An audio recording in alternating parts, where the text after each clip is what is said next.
Professor doctor Shahid रजा जमाल उर्फ शाहिद रिजवी ने 78वें स्वतंत्रता दिवस के अवसर पर देशवासियों को दिल से बधाई देते हुए बिहार टीवी न्यूज एजेंसी संपादक मोहम्मद समीउल्लाह एनका Bihar TV news agency Bhagalpur Urdu संपर्क समिति भागलपुर के अध्यक्ष और मुंगेर विश्वविद्यालय मुंगेर के उर्दू विभागाध्यक्ष प्रोफेसर डॉक्टर शाहिद रजा जमाल उर्फ शाहिद रिजवी ने 78वें स्वतंत्रता दिवस के अवसर पर देशवासियों को दिल से बधाई देते हुए एक विस्तृत संदेश जारी किया। उन्होंने कहा कि स्वतंत्रता दिवस हमें राष्ट्रीय एकता, नैतिक जिम्मेदारी और बौद्धिक जागरूकता का संदेश देता है और इसी संदर्भ में उर्दू भाषा का प्रचार प्रसार हमारी साझा राष्ट्रीय जिम्मेदारी है। प्रोफेसर शाहिद रिजवी ने अपने संदेश में कहा कि उर्दू केवल एक भाषा नहीं बल्कि भारत की साझा सांस्कृतिक विरासत है। उर्दू की बुनियाद जुड़ाव, इंसानियत के सम्मान और सामंजस्य पर आधारित है। यही मूल्य स्वतंत्रता के असली मायने को उजाला प्रदान करते हैं। उन्होंने स्पष्ट किया कि उर्दू की सशक्त व्याकरणिक संरचना, मधुर और उत्कृष्ट ध्वन्यात्मक प्रणाली इसे अभिव्यक्ति का एक अत्यंत प्रभावी माध्यम बनाती है।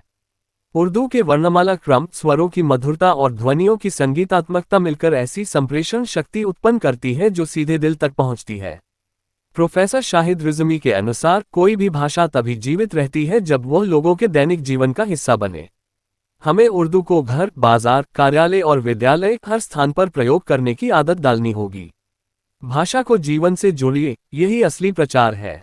उन्होंने उर्दू भाषियों, साहित्यकारों, कवियों, शिक्षकों और विद्यार्थियों से विशेष अपील की कि वे अपनी लेखनी और वाणी में सादगी, शुद्ध भाषा और स्पष्ट अभिव्यक्ति को प्राथमिकता दें ताकि नई पीढ़ी उर्दू के करीब आ सके।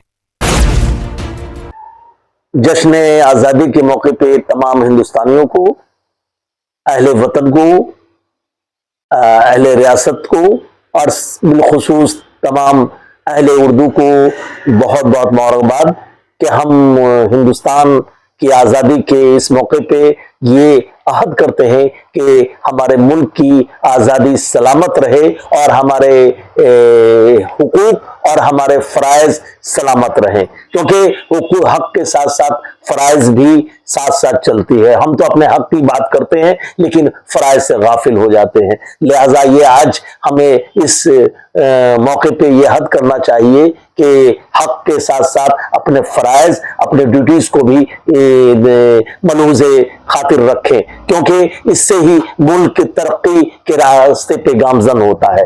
दूसरी बात जो मैं कहना चाहता हूं कि इस मौके पे ये हद करें कि उर्दू की तरवीज इशाअत पे हमारी क्या जिम्मेदारियां होती हैं, इसको भी मलूज़े खातिर रखना जरूरी है, लाजमी है, क्योंकि उर्दू एक जबान ही नहीं बल्कि एक तहजीब है। और जैसा कि आप जानते हैं कि ज़बानों के ज़रिए अगर हम तहजीब सीखते हैं तो वो बहुत ज़्यादा कारआमद होती है, देरपा होती है। और उर्दू के बारे में कहा जाता है कि फोनेटिकली उर्दू दूसरी ज़बानों पे ज़्यादा सबकत रखती है, क्योंकि इनके यहाँ जो सौती मुतरादिफात हैं दीगर ज़बानों से ज़्यादा है।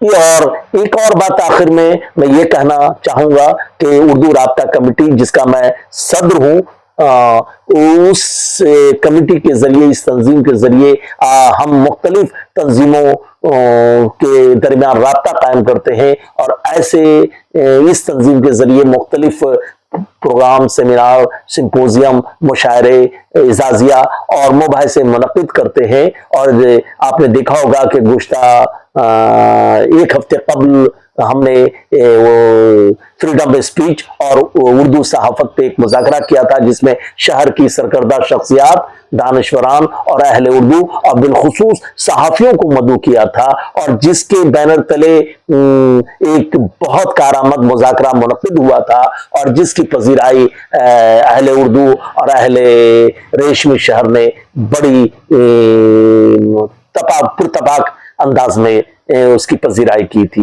लिहाजा मैं एक बार फिर इस बात का यादा करूंगा कि आप उर्दू राब्ता कमेटी से राब्ता कायम करें, क्योंकि उर्दू राब्ता कमेटी एक तंजीम ही नहीं बल्कि मुख्तलिफ तंजीमों के दरमियान एक राब्ता और लिंक का नाम है। और इस मौके पे आप तमाम बिहार टीवी और आप तमाम सहाफ़ियों का भी मैं शुक्रिया अदा करता हूँ कि उर्दू की तरवीज व इशाअत में आप हमेशा से मसरूफ़ हैं और इसी तरह इंशाअल्लाह रहमान आप मसरूफ़ रहेंगे। शुक्रिया।